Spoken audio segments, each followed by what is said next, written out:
Welcome to Floating Ideas, How the Erie Canal Helped Shape America panel discussion event.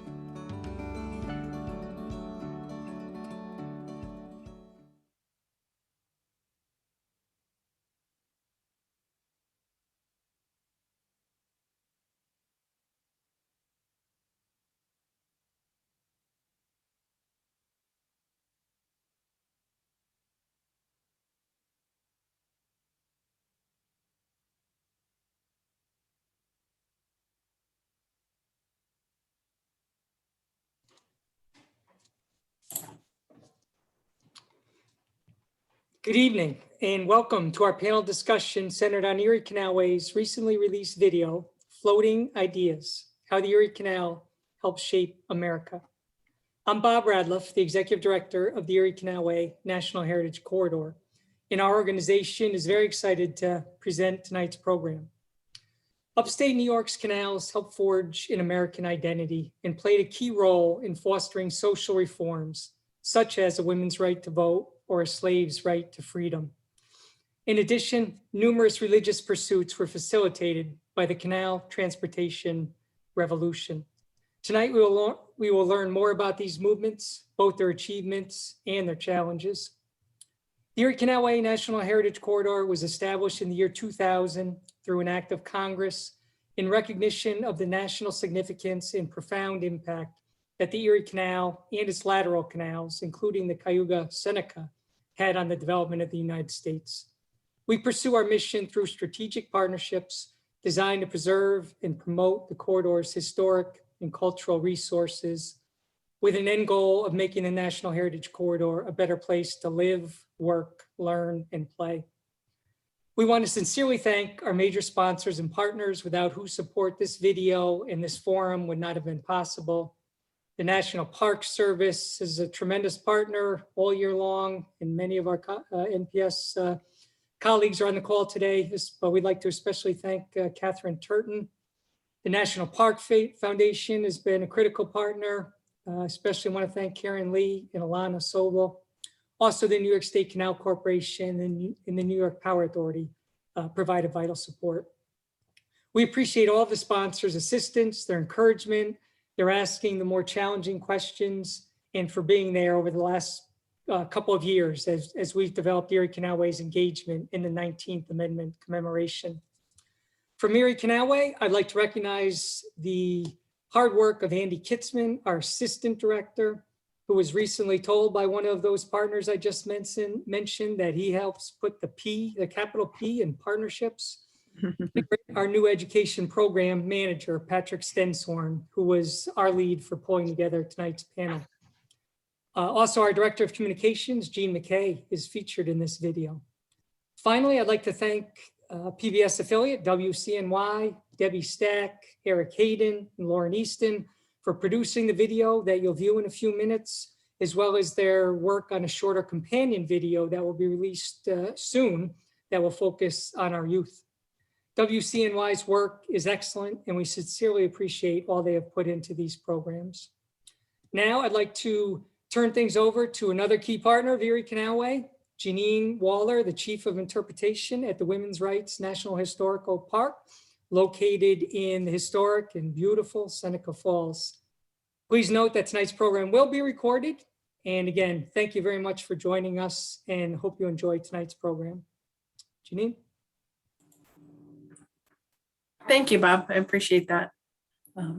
As you mentioned, I am here in Seneca Falls at Women's Rights National Historical Park. And here we preserve the sites and the stories of the 1848 Women's Rights Convention. I'm curious if folks who are attending today can see the raise your hand button. How many of you have actually been here to Seneca Falls or been to the park? Oh, I love seeing that number go up. That's wonderful. Okay. So about half of you. That's fantastic. So Seneca Falls, for those of you who don't know, is located in the Finger Lakes region of central New York. Today, people come to this area to go to wineries and get out on the lakes, enjoy outdoor sports. They also come here to study. We have lots of educational institutions in the area and to work. Tourism and agriculture are still really important here. So people come here and they learn that there's a national park and that Seneca Falls is the site of this really important convention, right? It's the Women's Rights Convention in 1848 that sparks the blaze of activism in America around the social, legal, and religious rights of women, right? Not the first conversation ever, but it really sort of pushes them over the edge. And when visitors come, they look at our gorgeous lakes, these colonial houses, and the pastoral fields, and they go, but why here? This isn't like Cambridge or Oxford where scholars are falling out of trees and apples are falling on their heads. This is not a big important city like New York City or Atlanta or Washington, D.C. So how come Seneca Falls was such an important ignition point for this movement, or something that we talk about today? And the answer is actually really simple. It's because so many people were coming through here. And when people move, their ideas move with them, right? And in 1848, everyone was moving through Seneca Falls. And I'm going to tell you a little bit about why. Right, 1848, the threads of manifest destiny and westward expansion are woven with all of these infrastructure developments on roads and rails and canals, along with all these social reform movements of the Second Great Awakening. They are being pulled together, braided up right here in Seneca Falls. Now, in between the Revolutionary War and the Civil War, our country was having what I like to refer to as an identity crisis. Right? This brand new movement, this brand new nation, this brand new country, we're really trying to figure out who we are and what does it mean to be an American, right? What does that signify as a people, right? It takes us a long time to figure that out, if you could argue that we ever do. By the time we reach the mid-19th century, when this convention takes place, ideas are floating around about citizenship, right? Who is a citizen and who isn't? About slavery, right? Is this okay? So, the abolition movement has gained tremendous support. Temperance, spiritualism, right? People are holding seances and questioning where their morals and values and religion play into their citizenship and their nation. And there's even a free love movement, right? They're questioning all kinds of authority. It's not unlike the 60s that we think of in the 1960s. So how did all of those ideas get to Seneca Falls in time for the convention? Let me take you on a little journey, right? In central New York, at the end of the Revolutionary War, you're imagining yourself here at that time. So you're on a trail, right? It's a dirt trail that's probably winding through fields and forests, and you're seeing settlements here and there. You're seeing where the Haudenosaunee villages were, and maybe you see and start to hear a little thumping. Right, you start to smell some dust and maybe some sort of tang, and you look behind you, and there's a huge group of cows coming your way, and so you have to step off the trail, right? So by 1804, when Seneca County is first created, those paths have been widened by the state, right? They've been laid down over the trails that were put here by the Native Americans. They're starting to broaden these roads. Does anyone know what actually happens when you have a crowded road and you make it bigger? It's a little counterintuitive. So can you guys put your answers in the chat over on the side there? What happens when you make a road bigger? Do you get more space? Do you get more traffic? Do you get people perhaps building side roads and avoiding it? What do you think happens? Right, I see more traffic, travel faster, more people travel on it, all of the above. I don't know if you travel faster, but what we do know happens nowadays is that the wider the road, the more people you are. That widening a road doesn't really change congestion. And so we have this really big road. They're this growing road, right? And it's getting fuller every time we make it bigger. So people are traveling from New York City by boat and wagon and stagecoach, and it's going to take them about 6 weeks to get to this area instead of where Seneca Falls will be. 6 weeks over the Genesee Road and along the Seneca Turnpike, over the Cayuga Toll Bridge. And they start realizing that they need more capacity. So they look to the next mode of transportation, which is the canals. Now, the Seneca River runs between Seneca Lake and Cayuga Lake up here in the Finger Lakes. And in this area where Seneca Falls would be, it had a series of rapids that would drop about 50 feet. Now, when I see a series of rapids, I'm in the Park Service, I'm a park ranger, so I think, oh, whitewater rafting, right? You know, rapids. Oh, doesn't that sound cool? I love the sound of the river. But in fact, when people in the early 1800s saw that, they thought power, right? That's energy. That's energy we can use to build factories and mills. And so they start popping up along the Seneca River to harness some of this energy, right? Some of the force of the water that has come generated by the drop of those falls. And the more we see factories and mills, the greater that need for transportation goes. So a dam is put in on the Seneca River in 1813. Now, eventually those factories are producing so many goods that the canal is built bypassing the rapids. So we're still harnessing the power of the water, but now we're also using it for transportation.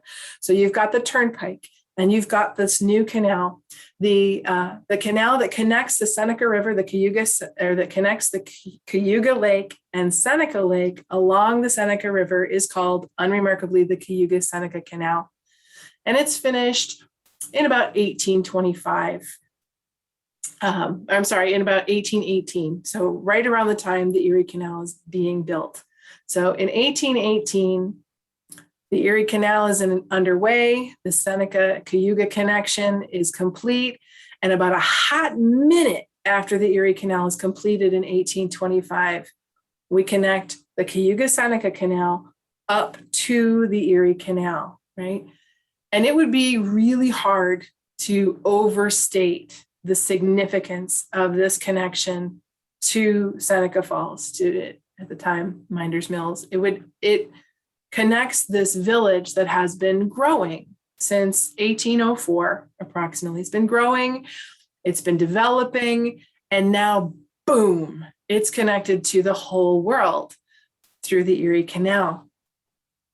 So that trip that used to take 6 weeks by boat and carriage and wagon now takes less than a week, right? About a week. So we're cutting that time down, which means we can do so much more exchange of money, exchange of goods, and exchange of ideas, right? We're getting more people in over the next 10 years, bringing all sorts of different ideas and concerns and really bringing conversations and documents and engaging in that identity crisis of our country.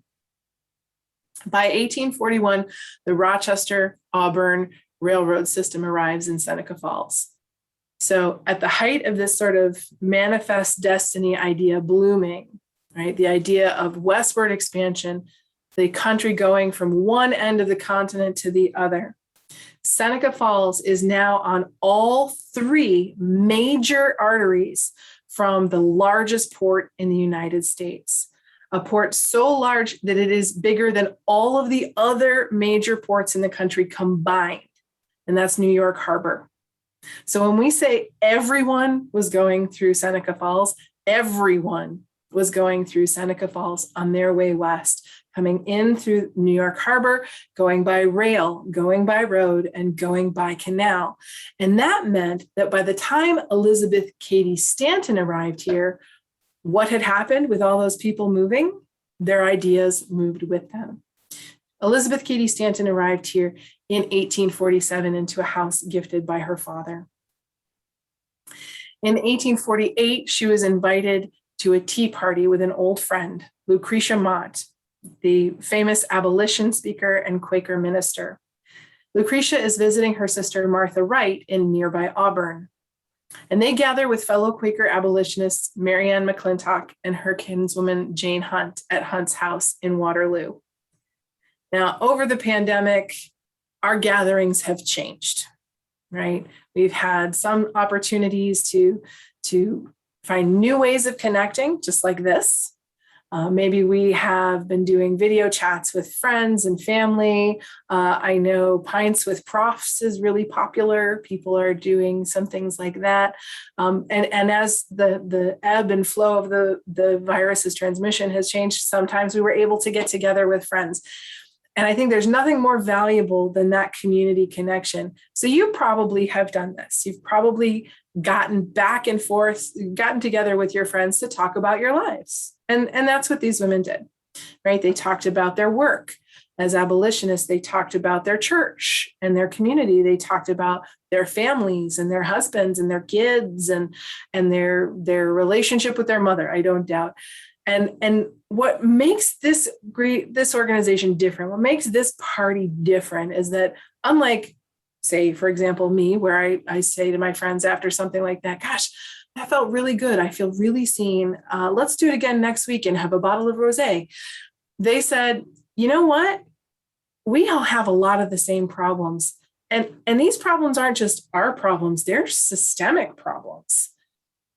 And we're going to do something about it. That's the tipping point. That's the part that makes this moment worth a national park. It's what makes this moment so important to the entire world, because instead of just sharing their grievances together, they decide they're going to share their grievances publicly. They're going to move from the parlor to the public.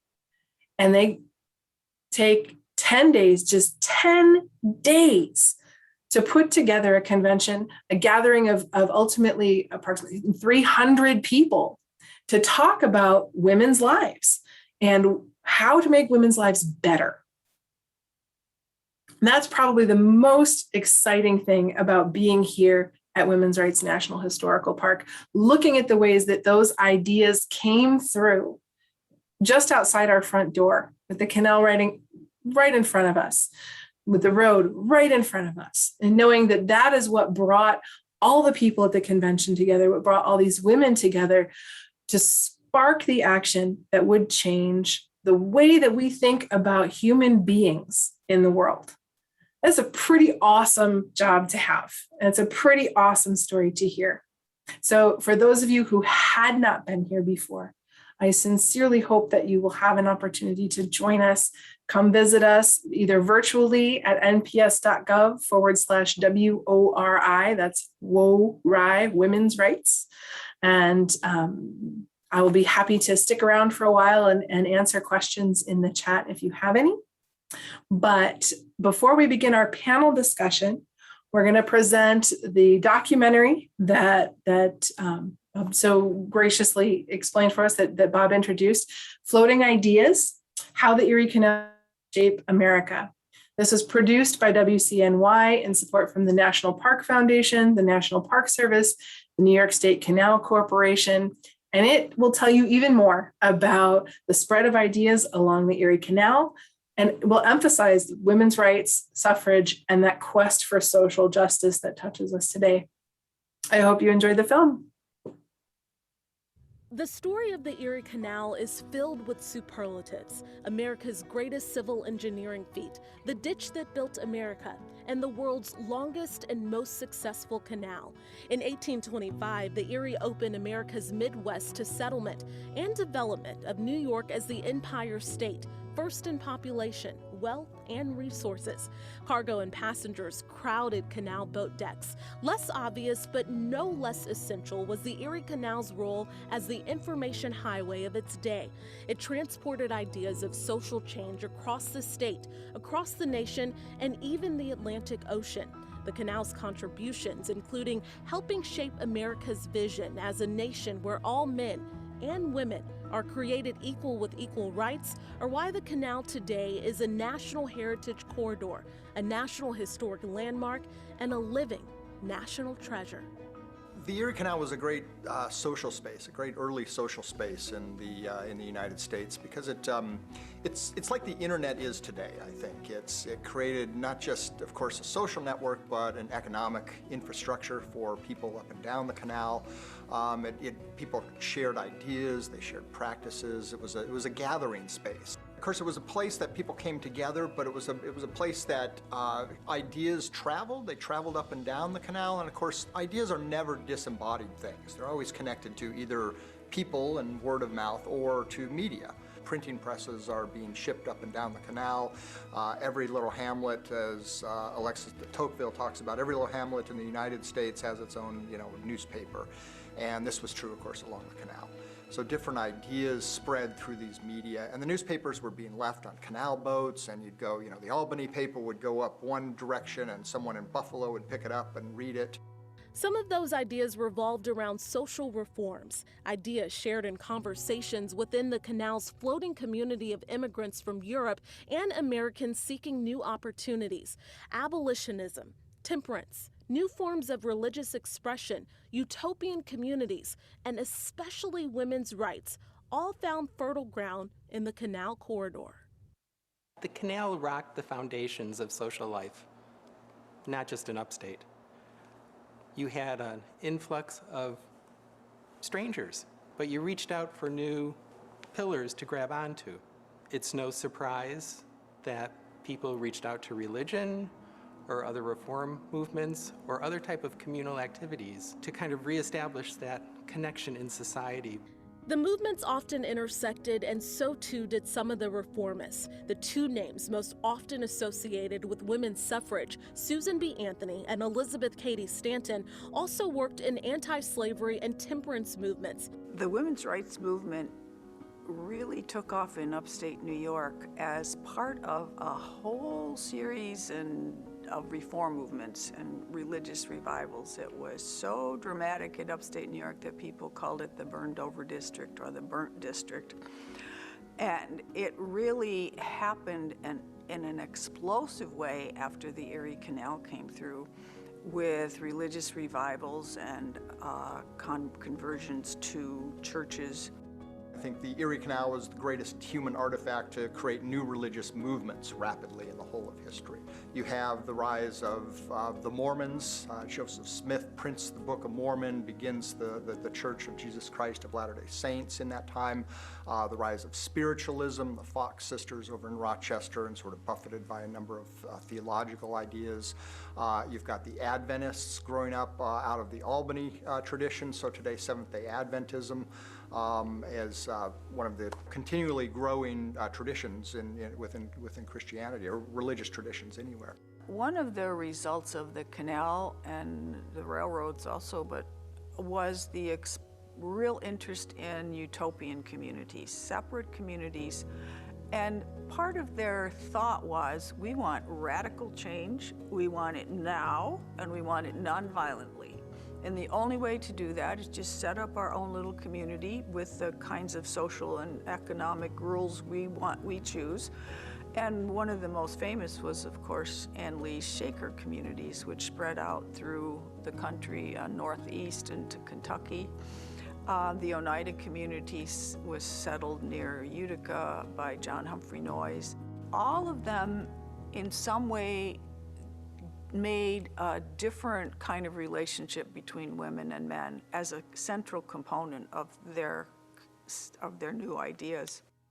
The abolition movement was an early training ground for women's rights leaders. Stanton met Quaker minister and abolitionist Lucretia Mott in London at the 1840 World Anti-Slavery Convention. That's where male delegates decided to exclude the participation of female delegates. Mott and Stanton vowed to organize a women's convention in the United States, which they did in 1848 in Seneca Falls, where Elizabeth Cady Stanton and her family lived. People ask why Seneca Falls, and our perception from the present is that it was a small sort of backwater village. It wasn't. It was right on the canal, and it was a major center. Everybody went through there to give speeches. They had direct access to New York City. They're advertising in the paper, revolution, new goods directly from New York City as a consumer revolution. So it was right at the cutting edge of these ideas. The 1848 convention was held in the Wesleyan Methodist Chapel. It featured 2 days of discussion around the Declaration of Sentiments, a document primarily drafted by Stanton outlining women's grievances and proposing resolutions. Modeled after the 1776 Declaration of Independence, Stanton edited the document's famous line to read, "We hold these truths to be self-evident that all men and women are created equal." The Declaration of Sentiments stated that since women were not considered citizens, they had few, if any, rights. Women could not vote and therefore had no voice in the laws they were subject to. The doors to education and to most jobs were closed to them.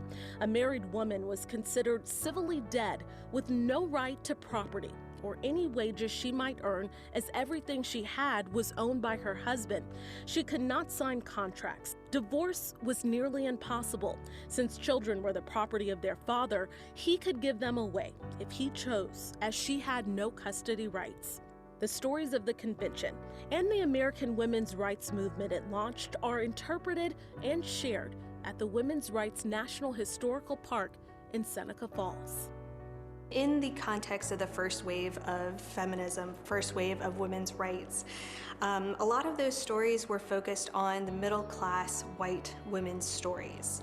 It's not that other women didn't have things going on at that same time, that they weren't making strides for women's suffrage or for other, civil rights. It's more so that their stories just weren't told.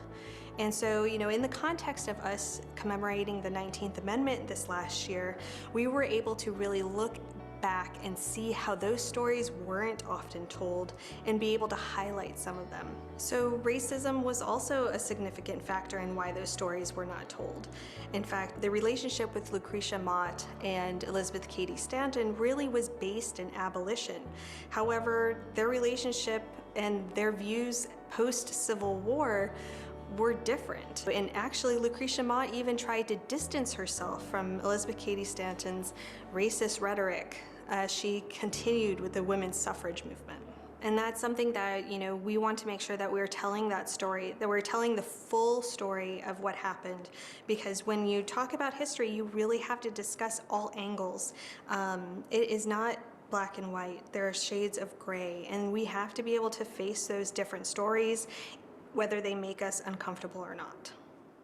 A lesser-known part of the women's rights story is the inspiration suffragists like Stanton and Matilda Jocelyn Gage experienced through interactions with Haudenosaunee women. They lived without fear of violence against them. They controlled the land and the food supply and therefore much of the economy. Clan mothers selected the chiefs who they also had the power to remove. Everyone, including women, had an equal voice in their government. The early suffragists, they very much were influenced by Haudenosaunee women, and it's documented that they wanted to live like Haudenosaunee women. They wanted to feel the same sense of the right to live and be free in the world. As a Haudenosaunee woman, as an Oneida woman, I think one of the things that is really important for people within this country to recognize is that the Haudenosaunee Confederacy gave the United States its form of governance, and it also gave the model for women's rights. That influence is acknowledged in the Ripples of Change statue being created for Seneca Falls. National, state, and local partners, including a committee of Haudenosaunee leaders, collaborated on the project. The statue features Sojourner Truth, the first known black woman suffragist, abolitionists, suffragists, and friends Harriet Tubman and Martha Coffin Wright, and Laura Cornelius Kellogg. We end up selecting Laura Cornelius Kellogg, and while she was an Oneida, she was a really great representative of the time of granting of women's right to vote. And she was a advocate for the rights of the Haudenosaunee Confederacy and all indigenous peoples throughout the United States. In the years between the 1848 convention and the Civil War, although some women's rights work continued, many women were engaged in anti-slavery efforts. When slavery was abolished by the 13th Amendment to the Constitution, women continued to advocate for the right to vote for all men and all women. The 14th Amendment declared that all male citizens over 21 years old could vote. Women were not mentioned. The proposed and eventually passed 15th Amendment protected the right to vote regardless of race, color, or previous condition of servitude, but not sex. The situation divided the women's suffrage movement. Two national women's rights organizations formed in 1869, one for, the other against the 15th Amendment's ratification. It was not until 1890 that the two organizations merged into one, the National American Women's Suffrage Association. In 1896, the National Association of Colored Women was founded, bringing together many black women's clubs across the country that had been advocating for women's and civil rights. The women's rights movement, with a strong focus on suffrage, marched into the 20th century, but not all women and men were supportive. The National Association opposed to women's suffrage stated that it would double the number of voters and election costs without any corresponding gain. Women had many physical limitations which did not exist for men, and their strength was already overtaxed, and women were unfit for the stern work of enforcing law. But new leaders with new strategies developed, building on the efforts of those who had come before them. The Erie Canal still provided a way to disseminate suffrage messaging, including canal boat campaigns organized by suffragist Harriet Stanton Blatch, the daughter of Elizabeth Cady Stanton. So around 1908 is when she starts her first canal campaign. And she gets these other women of privilege to sign up. Now, why not? They have money, they have backing, they have connections. If they're going to do something big, they need that type of support and they need that financial backing. So she gets some of the most prominent women from New York State who are socialites from very well-to-do families, and they literally get on the boat. And they go across New York State for this summer excursion, giving speeches, waving banners, the whole pomp and circumstance that goes with it in order to reach audiences. The women's suffrage movement became more militant under the leadership of women like Carrie Chapman Catt and Alice Paul. Growing numbers of working women began to view voting as a way to gain political power to combat poor pay and working conditions. Women staged parades, marches, and pickets, including around the White House. The movement for women's suffrage became an unstoppable tidal wave. In 1919, the 19th Amendment was passed by Congress and ratified in August 1920. The amendment declared that the right of citizens of the United States to vote shall not be denied or abridged by the United States or by any state on the account of sex. For Black, Asian, Indigenous, and Latina women, whose suffrage efforts are largely unacknowledged, voting rights did not come easily or immediately. It wasn't until 1924 that Native Americans were given the right to choose to become United States citizens and vote in American elections. Most Asian Americans had to wait until 1952 for their citizenship and voting rights. For Black women and men, poll taxes and literacy tests made casting a ballot difficult, if not impossible, until the passage of the 1965 Voting Rights Act. Latina and immigrant women also face voting barriers. A 1975 extension of the Voting Rights Act prohibited discrimination of voters who spoke languages other than English. It was no surprise to Alice Paul that the fight for women's rights did not end with the 19th Amendment. Paul traveled to Seneca Falls to advocate for a new constitutional amendment to protect women and men from discrimination. There was a convention, a women's convention that was held here in 1923. And at that time, Alice Paul, who had been invited here to speak because of her involvement with the women's right to vote, she spoke from our pulpit. And that was the first time publicly declaring for the Equal Rights Amendment. Our church has continued to carry that torch on into its present. In October of 2011, we dedicated the pulpit and officially declared its historic significance.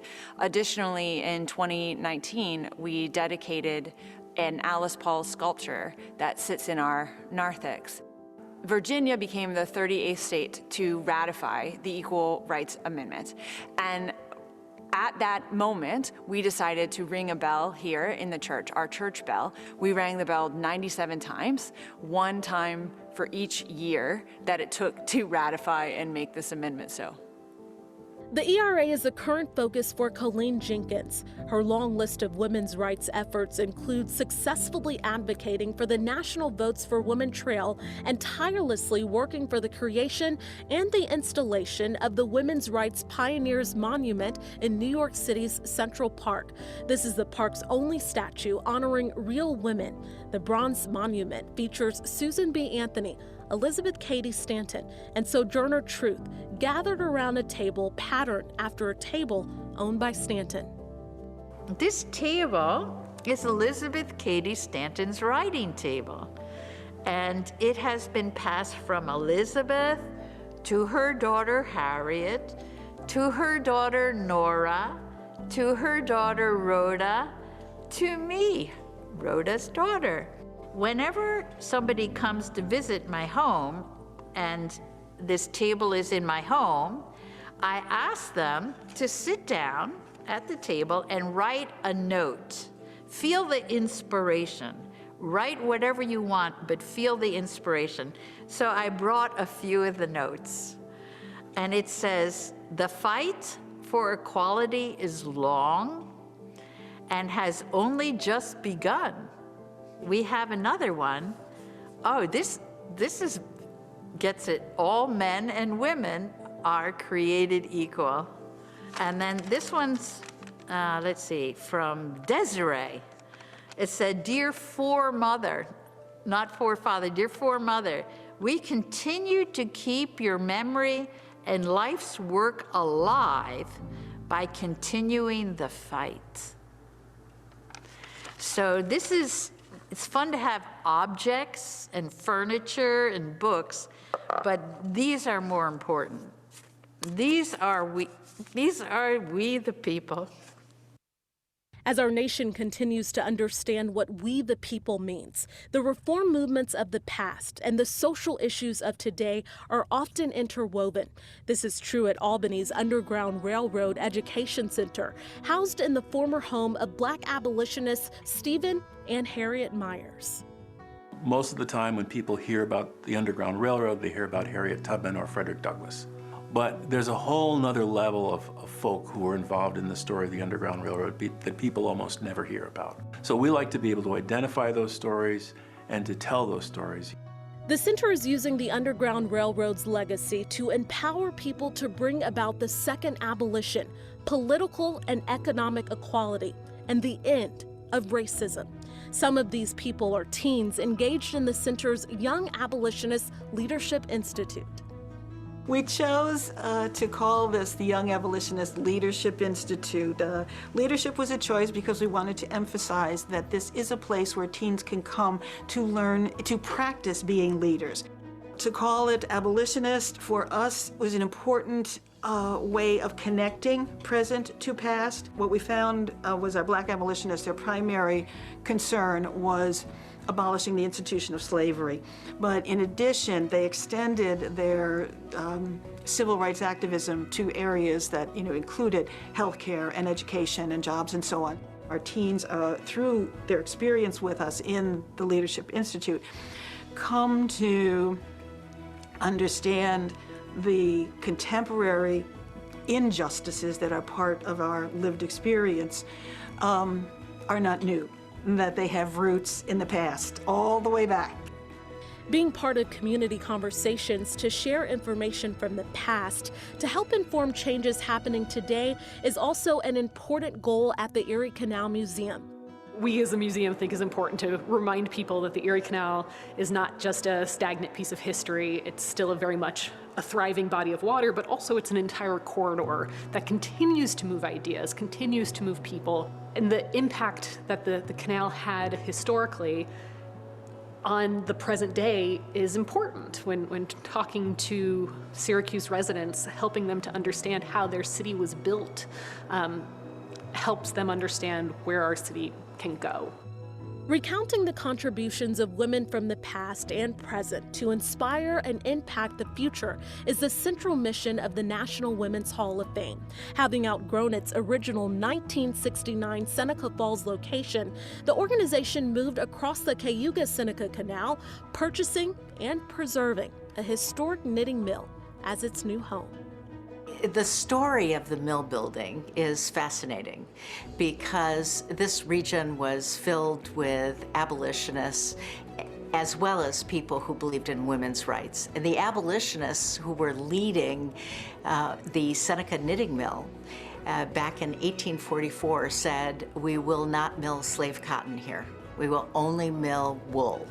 And so they got wool from sheep farmers in the surrounding counties who would bring their wool here. It's also interesting to know that this was a place that hired women in the 19th century, which was not a common thing to do. And so the intersection of abolitionists and women's rights kinds of ideas were very present here. The fact that we took on renovating and restoring this mill building has become a very important concept to us. It may have been easier to start with a new building. In fact, it certainly would have been, and it certainly would have cost a lot less money. Yet, we wouldn't be in the center of Seneca Falls, we wouldn't be looking across at the Wesleyan Chapel, and we wouldn't have been exactly in the place where history happened. What's terrific is that we get to think about women's rights here, and we get to think about telling the story of our 293 and counting inductees, yet we also get to tell the story of the mill. And we get to tell the story of what happened along the canal and how this very busy metropolis in the 19th century became a place where all these ideas came together. A contemporary idea to prepare women to run for political office or hold government positions is alive and well in the Canal Corridor. Sharon Nelson's Civically Re-Engaged Women organization provides training focused on the skills women need to conduct successful political campaigns. First Amendment First Vote offers civic engagement and leadership opportunities to teens like Jane Oliver. She has organized peaceful protests, worked on political campaigns, and registered students to vote. Continuing to teach this history about where we come from and where this movement originated from is so important. You look at all the work that all these wonderful women did in the past, like we have to continue their legacy. So I just want to keep fighting and get to the world that they were hoping for. Today's normal throughout the Canal Corridor and beyond is that women can do anything they set their minds to. Glass artist Helen Tegler was part of an all-female glass-blowing team from the Corning Museum of Glass that traveled the Erie Canal celebrating 100 years of voting rights for women. Glass-blowing has traditionally been a male-dominated career, but not anymore. In my short 26-year career, I have faced discrimination and bias, of course. But I've also seen the continual growth of more women learning, teaching, gaining respect for the amazing work they create. The early pioneers in the movement paved the way for younger generations to step forward with greater confidence, and I'm honored to be a part of that momentum. Jeanette Epps grew up in Syracuse. In school, she excelled in math and science and went on to earn a Ph.D. in aerospace engineering. She received a patent for her research work at Ford Motor Company, and now, as an astronaut, she's headed to the International Space Station. Tammy Point in Grimes is proud of her family-owned tour boat business, launched with her father at the helm. Today, she is the boat's Coast Guard licensed captain, currently the only female tour boat captain on the Erie Canal. There used to be kind of a box that women were put in, and the box is really not there anymore. Women can do pretty much anything now. There are a lot of careers that were for men, typically, in the past, but that's over, and women really can go after anything. There are other females along the system. We travel through Lock 32 at Clover Street in Pittsford often. That lock has a female lock master. There are administrative positions in the canal system that are female. I learned that there's a welder that's a female, there's tugboat captains, there's a marine engineer, there's a crane operator. So there are women throughout the system. There are less women than men, but they do exist, and that's exciting. Today's reformers continue to address gender inequities in pay and political representation, violence against women, and voter suppression, and so much more.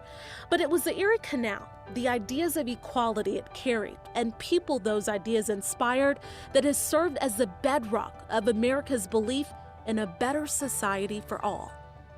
One of the things that I think is so striking about the canal today, because it's here, that it's a waterway that's flowed through time, really from the early days of when our nation was really forming, right to the present day. It's also, I think, what the canal embodied, and that it built, if you will, who we are as Americans. It became part of our national identity. There was a boldness and risk-taking that was present in people saying, let's build this waterway, let's dig this waterway across New York. There was a sense of like forward progress that's still part of who we are. But I think that spirit of who are we? What are we gonna be as a nation has been part of the flow of the water and the ideas along the canal. The year 2025 marks the 200th anniversary of the Erie Canal's opening. The Erie Canalway was recognized by Congress in 2000 as a National Heritage Corridor. The story of the United States, which celebrates its 250th anniversary in 2026, cannot be told without telling the story of the Erie Canal and the ideas it transported.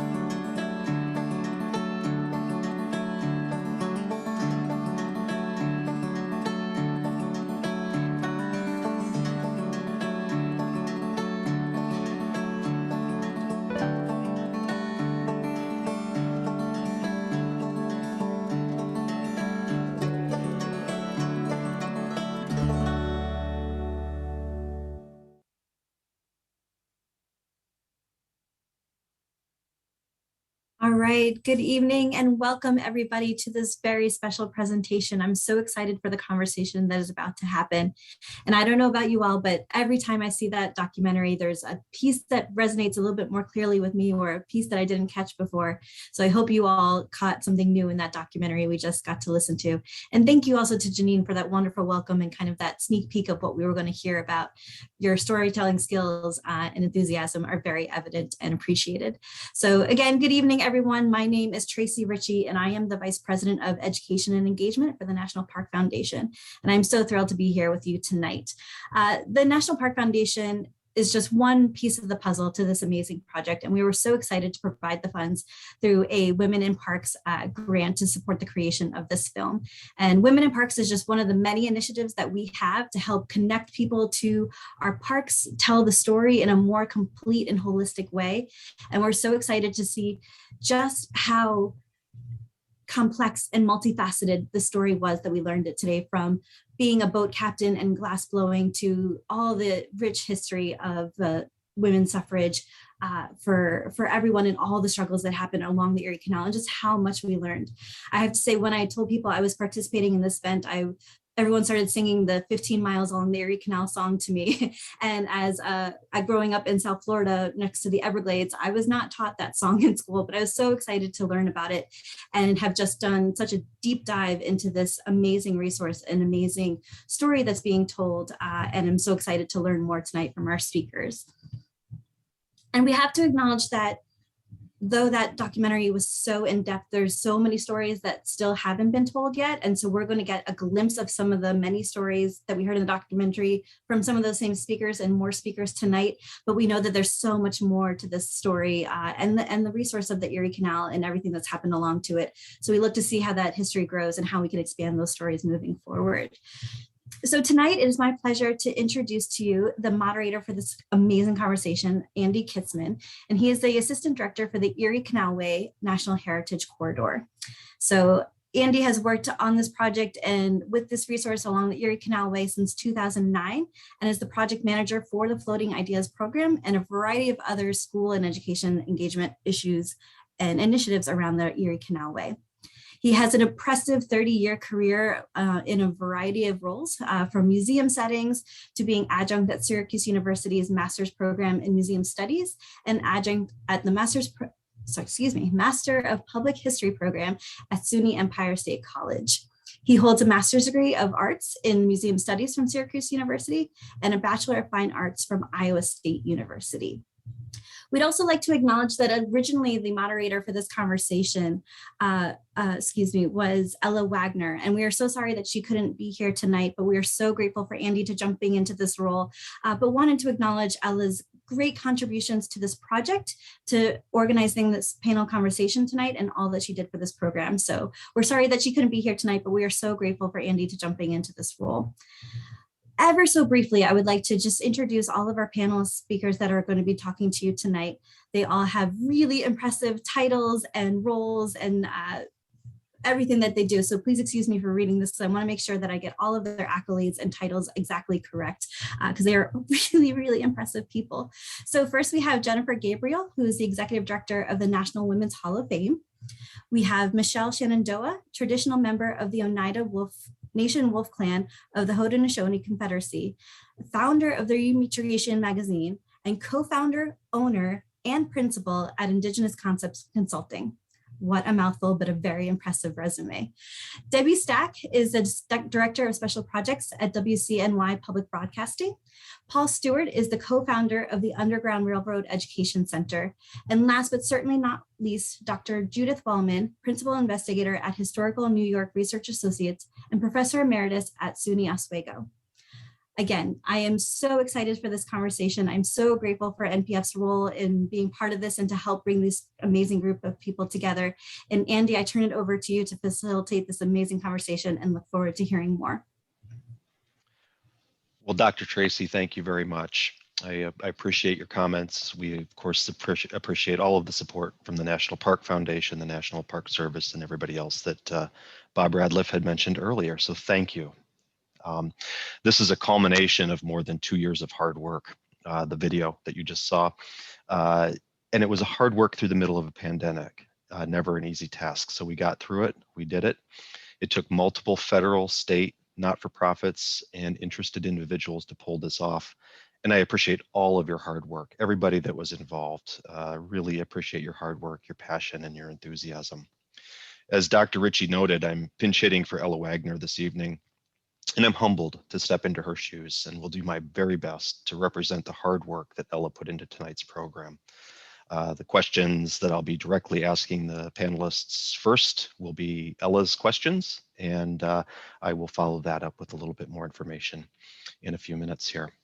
The Floating Ideas video is a snapshot of the larger and more complex suffrage story, and there are many points of view, themes, dissensions that comprise the whole story.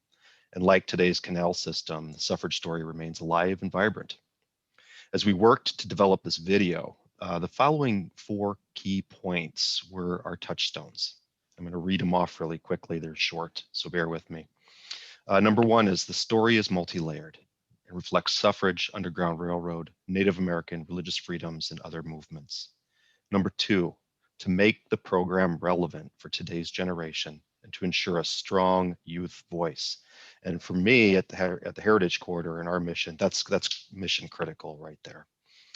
Number 3, to highlight the impact and the presence of the Erie Canal as a change agent. And 4, that this is a commemoration of the work accomplished and not a celebration because the work's not yet complete.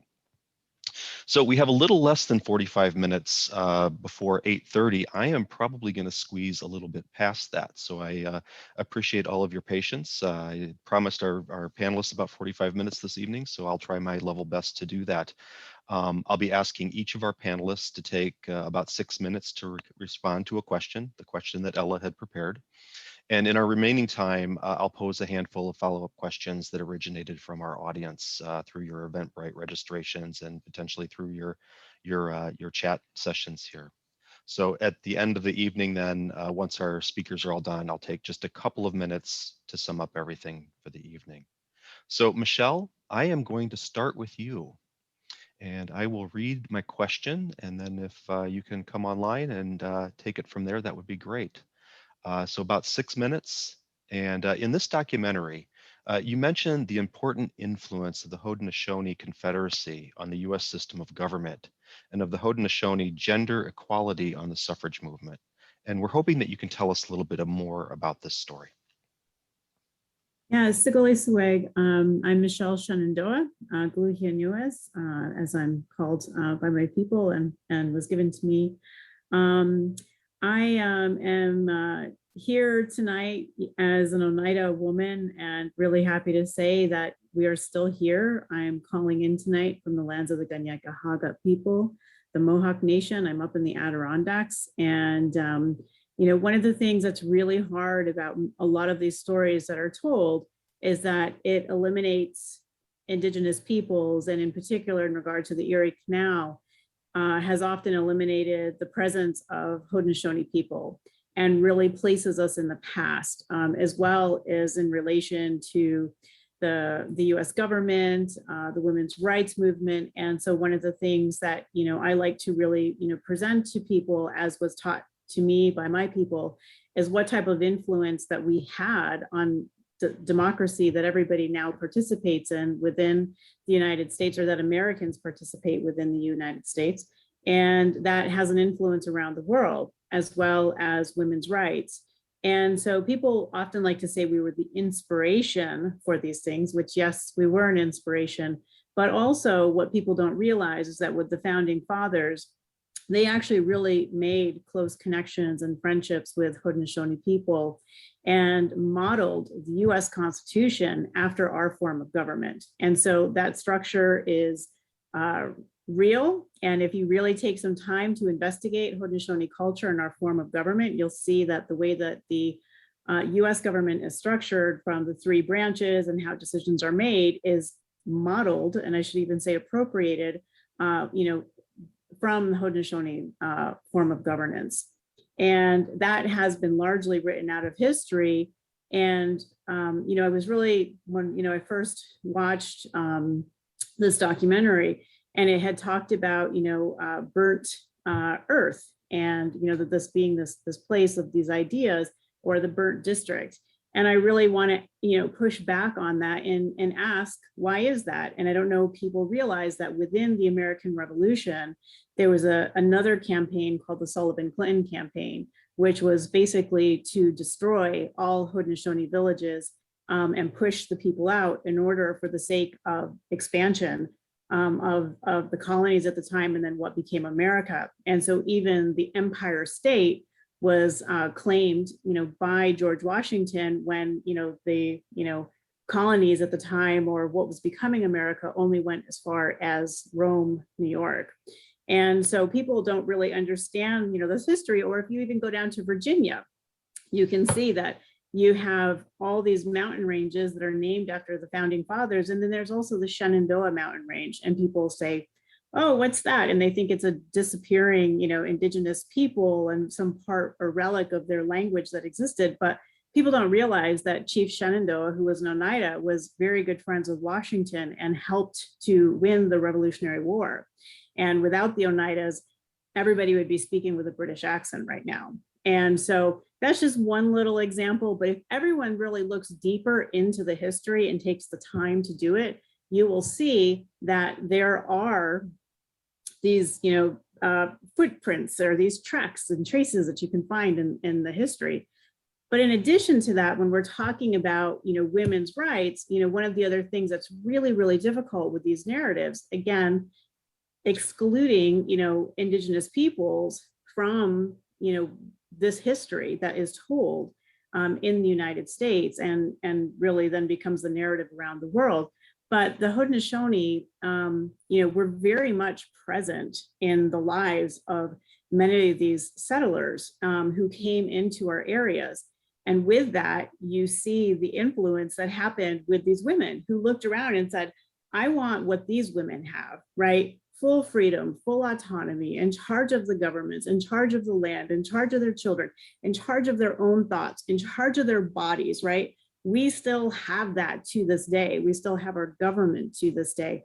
And I think it's really important for people to see that we're still here. We're still on these lands, that the canal was dredged through our territories, and to realize what impacts did that have upon us as people. So there's this really great story that sounds really beautiful about expansion and manifest destiny. But on the flip side of that, it's a very traumatizing history for Indigenous peoples. And I think one that really should come present and come forward and see how is that impact still carried out through to this day, because those marks still exist within our communities. And so I just really encourage everyone to think about where there's spaces that you work, where is the Indigenous voice of the people today? Because everyone is here on these lands, either by treaty or because the lands were stolen. And so therefore, it does belong to, Indigenous people has those roots, and to ask, well, where are the Indigenous people? And what is the history, and how do I bring those perspectives into my current work, right, in the fields that I work in? Because then those histories and those stories can begin to unfold and then really make their place into modern day society. So I'll just leave you with this one quote, something for you to think about, which was Matilda Jocelyn Gage, who ended up saying that never was civilization higher, and never was civilization more perfect. And that's Matilda Jocelyn Gage talking about the Haudenosaunee. And so I know our time is really very limited tonight, and I always feel like I'm just firing a big fire hose of, full of information. There's so much to tell, but that's just me trying to encapsulate this in these few minutes we have. So I will pass the torch on. Thank you, Andy.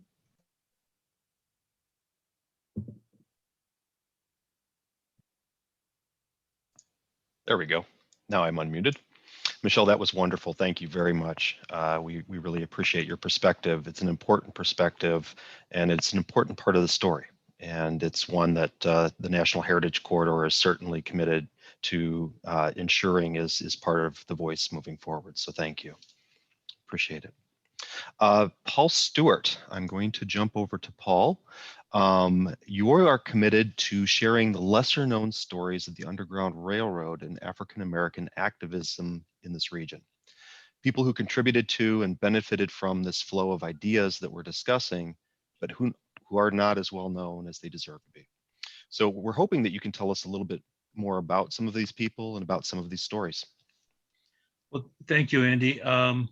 It's a real pleasure to be able to participate in this program. I think the Floating Ideas video was wonderful. It certainly conveyed a lot of information.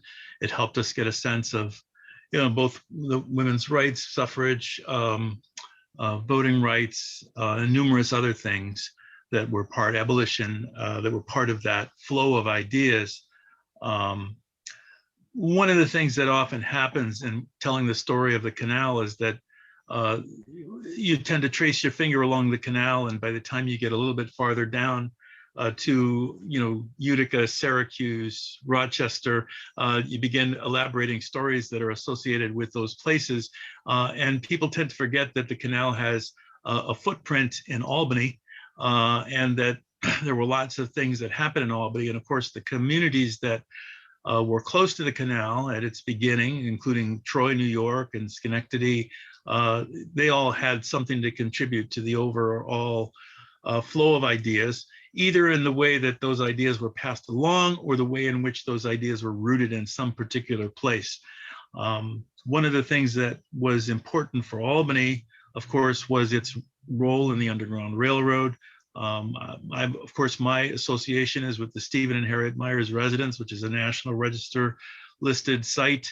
And I think, unlike a lot of historic sites, it's a site that really has grown up from the grassroots. It's been something that has, been the net result of a lot of community involvement, a lot of volunteer involvement, raising money privately, as well as getting grants from the Environmental Protection Fund or some other state source.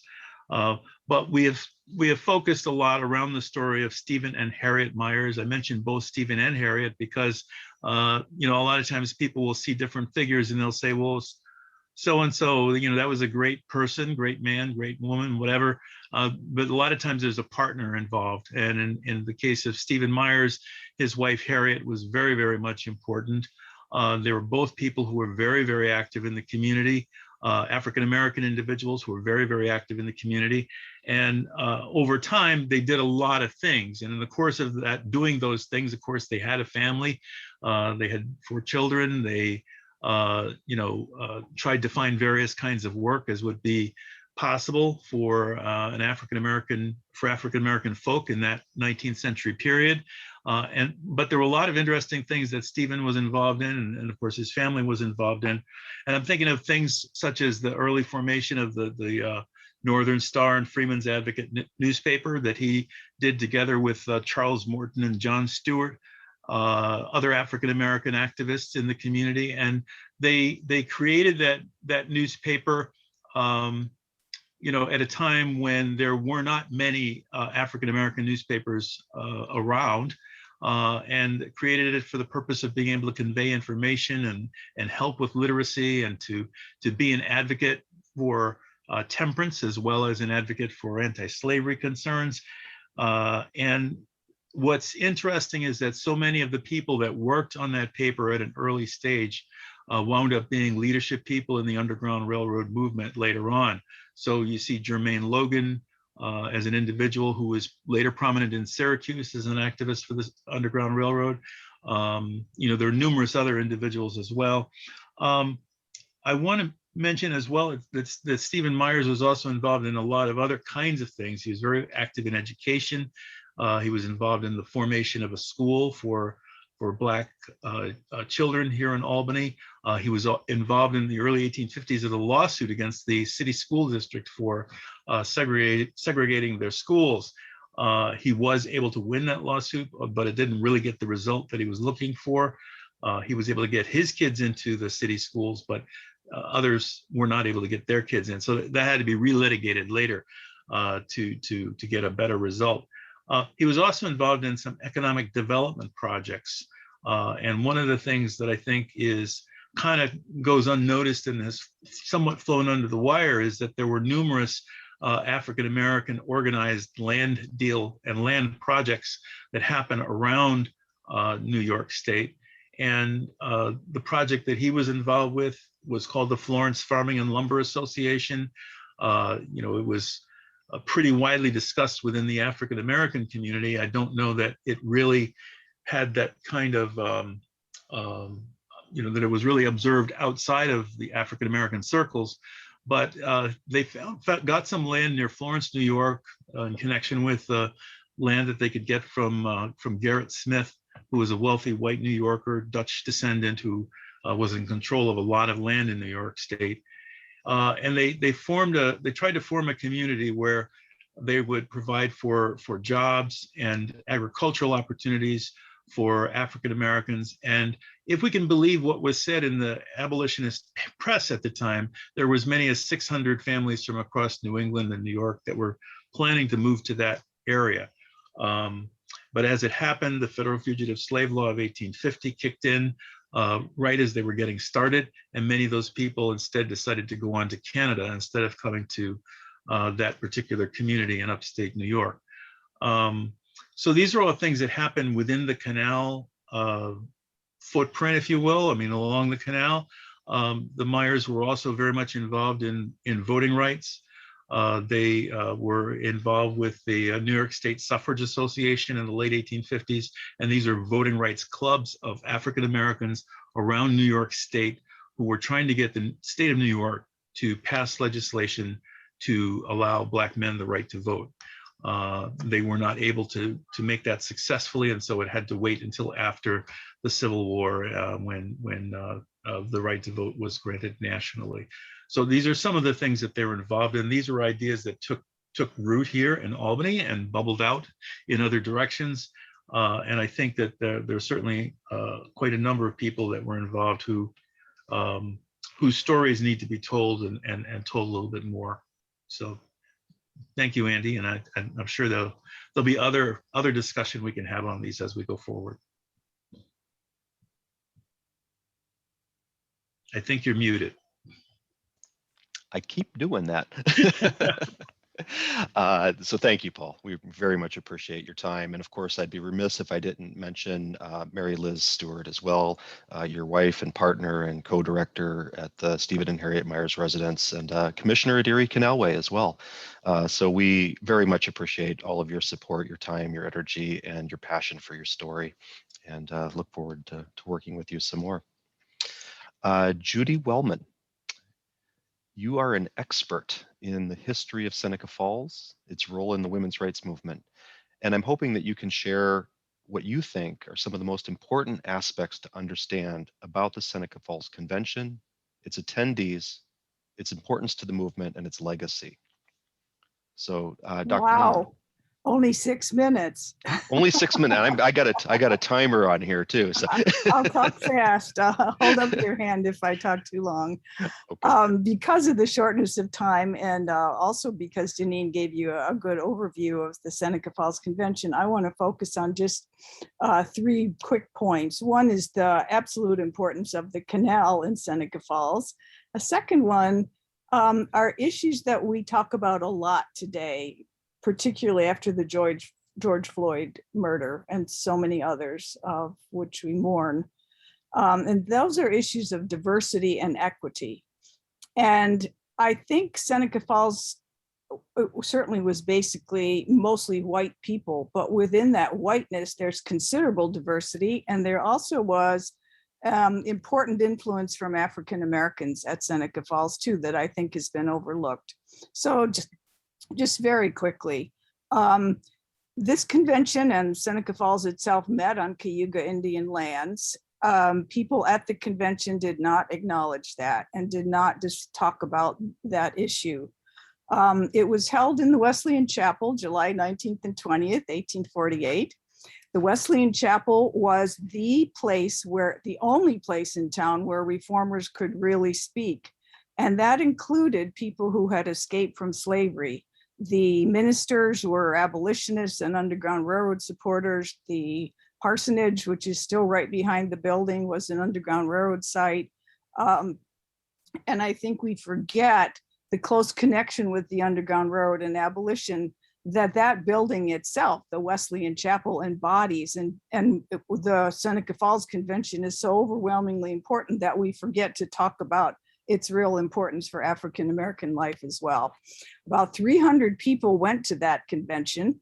They created a declaration of sentiments. And as Janine noted, they adapted the Declaration of Independence. Instead of the preamble saying all men are created equal, they said all men and women are created equal. They're endowed by their creator with certain inalienable rights. Among these are life, liberty, and the pursuit of happiness. Then they went on to create, they said 17, I can only count 16, demands for equality in every area of life, including politics, the family, education, work, religion, personal respect. And that document, if you read it today, does not contain anything that we're not still debating in our own world and our own culture. One of the things they advocated was the right of women to vote. And of course, it took 72 years before the 19th Amendment was passed, and voting rights are still on our plate at the forefront of what makes a democracy work and how they're being threatened today. The issue is not over, the struggle is not over, and it's one reason that the Seneca Falls Convention was so important.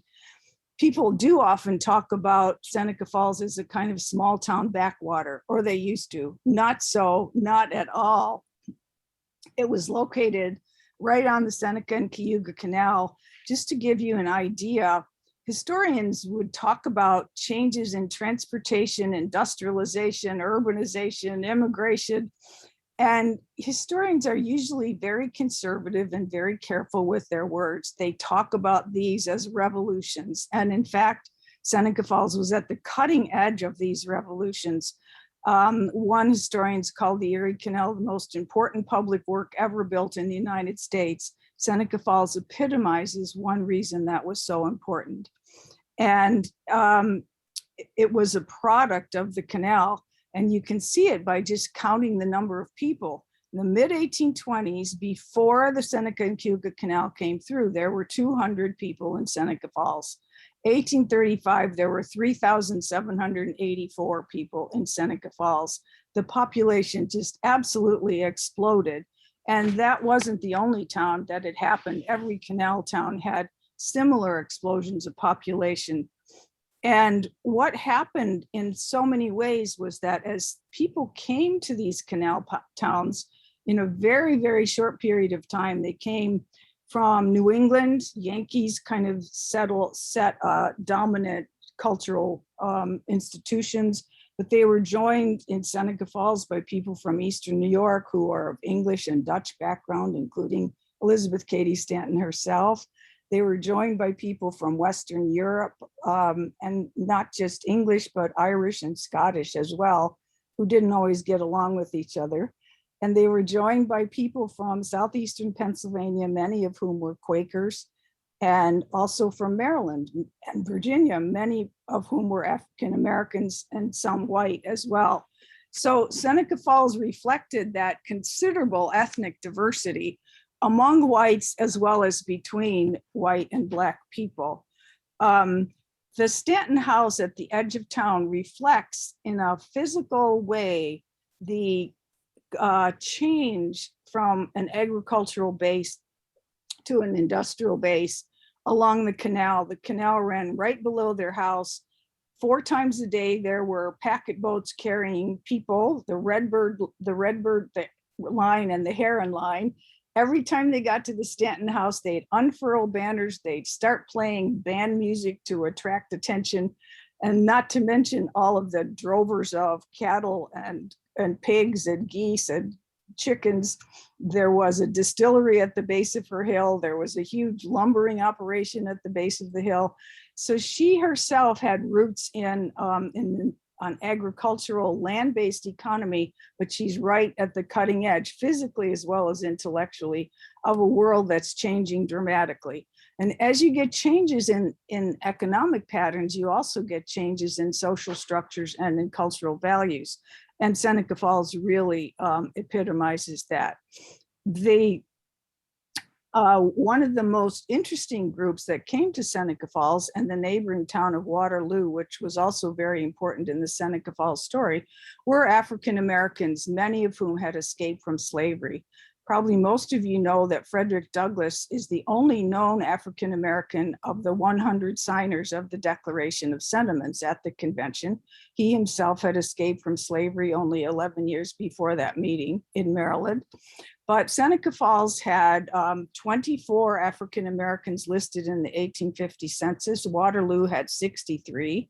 Of the 24 African Americans in Seneca Falls, there were about 5 different families. And they owned property. They were highly visible. Solomon Butler picked people up at the train station with his horse and wagon. He had a street named after him. There were 2 barbers, both of whom had escaped from slavery in Maryland, and both of whom were trustees of the Wesleyan Methodist Church. There were 300 people at the meeting, though we only know the names of 100 signers of the Declaration. It's hard for me to believe that 2 trustees of the church, which was an abolitionist Underground Railroad church, didn't come to that meeting and hear Frederick Douglass, if for no other reason, speak.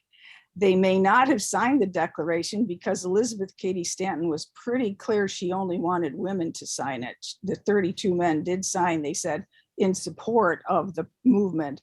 But I think that probably that was a biracial congregation of both dominant white people from different cultural backgrounds, but also of African Americans. And we begin to see the ways in which people from those different cultural hearths, they try to create a community. They have to have roads, volunteer fire departments, but what's the basis of their cultural value system? And they turn to the Bible, love your neighbor as yourself, And they turned to the Declaration of Independence that all men are created equal. So when Stanton said all men and women are created equal, everyone in that audience had heard echoes of that every year. They probably had memorized the whole thing. And so it became a very powerful way for what they were saying to go out immediately across the country, picked up by newspapers everywhere across the country, to begin to think about what it really meant to be an American, what the value of being an equal citizenship and voting rights was. And every person there that we know of were abolitionists and had some kind of connection to abolitionism, even the white ones, not just the Black ones. So I think that it was a much more diverse issue or audience than we've ever really considered.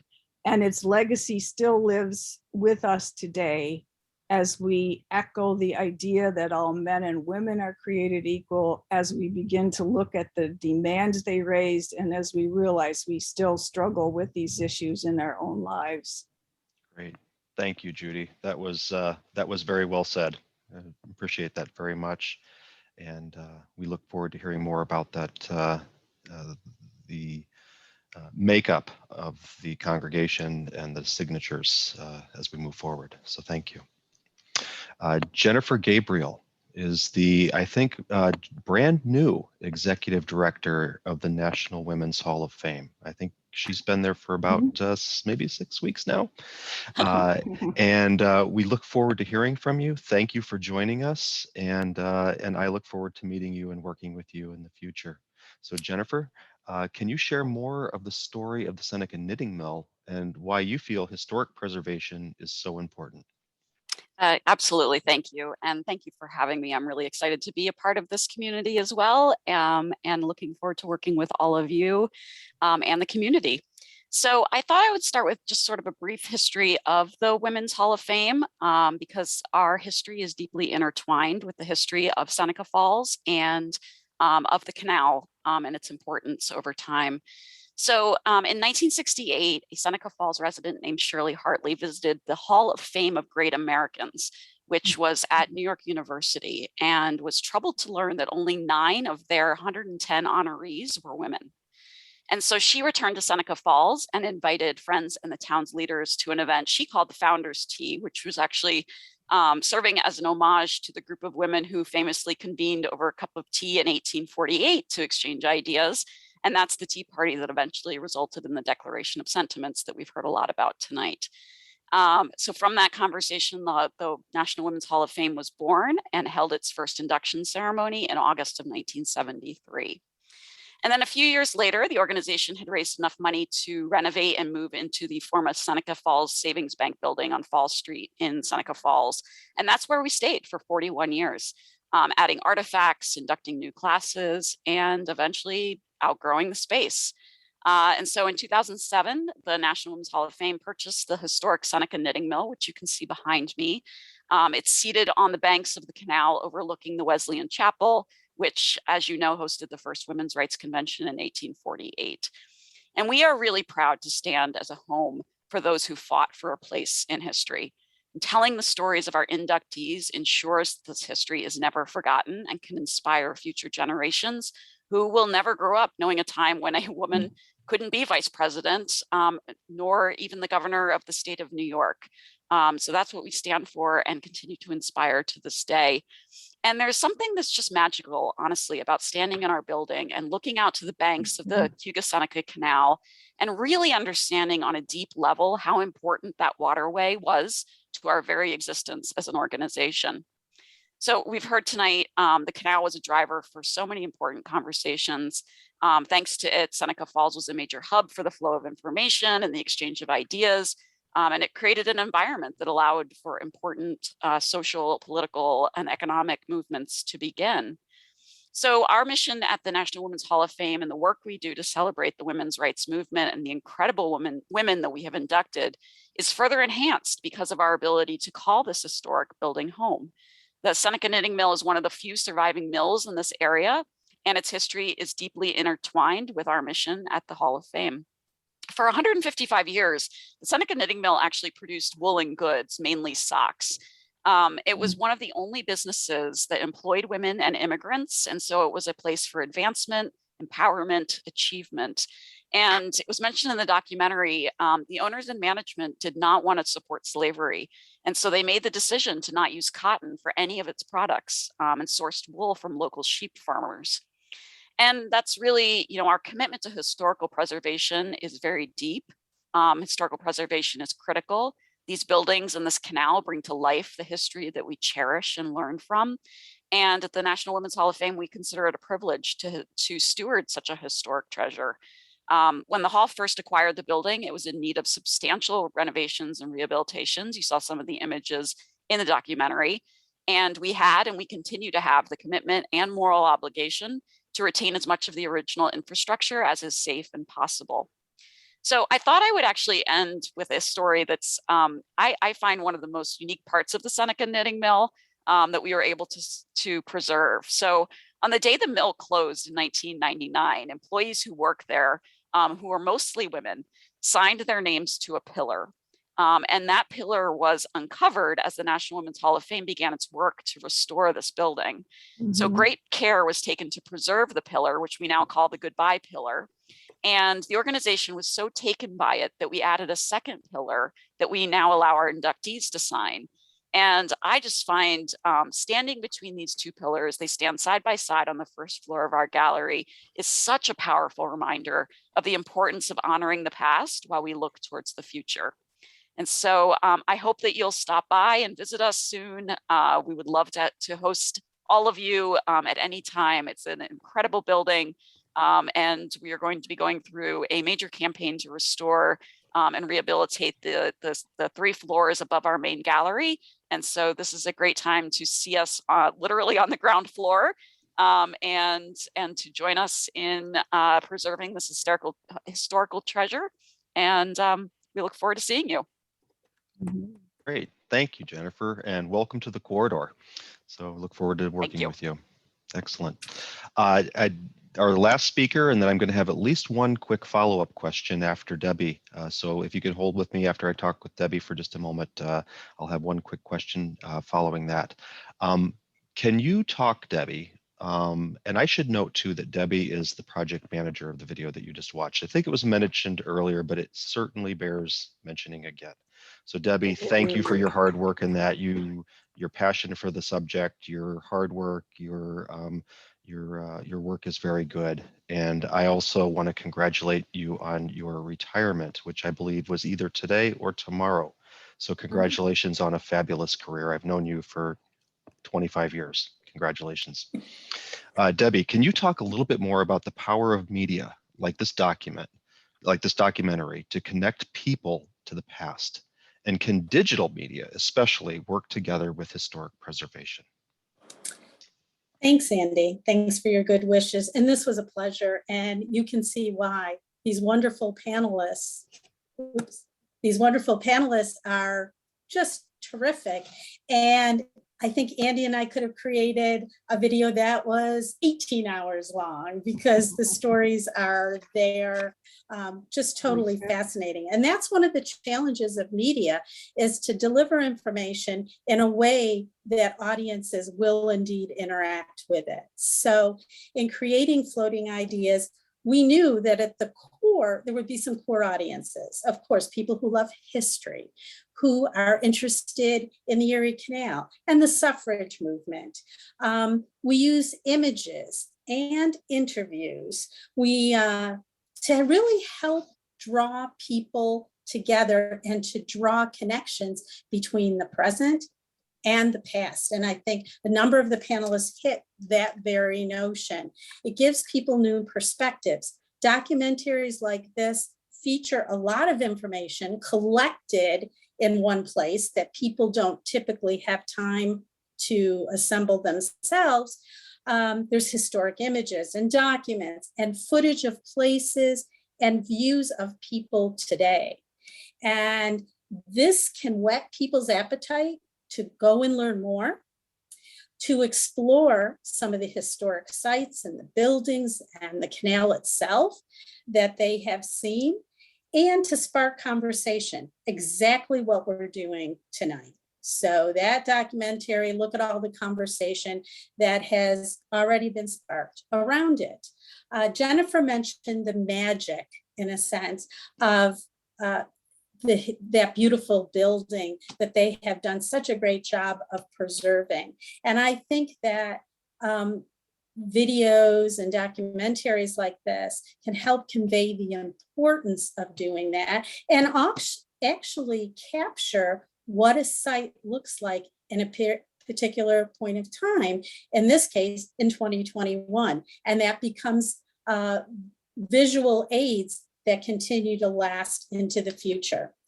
A doc like this too can operate on multiple media platforms. It extends the reach by doing that. So the number of people that view it and even different audiences can be dependent upon primarily the digital media that is out there and showcasing it. So Andy's going to have it and has it on the Erie Canalway Heritage Quarters YouTube site. There can be links to it from the website. WCNY has it on both its website and YouTube channel. So it's going, teachers will use it to help educate students, and they'll use it in the classrooms. Short video clips from documentaries like this, or you may not be able to produce a documentary this extensive, but getting short videos that can go on social media. In our case, it can help promote the longer documentary, but also, very importantly, can share key messaging and information, invoke curiosity, and actually reach younger audiences, which is something that we feel is so important, and Andy mentioned that. The proliferation of media platforms, they're literally at our fingertips, and they extend not just the reach, but the longevity of whatever we produce. This documentary can be in the public area for as long as one wants it to be, and to continue to educate and to learn from. It can be accessible for years. Also, this demonstrates these digital platforms that now geography has been reduced to zero.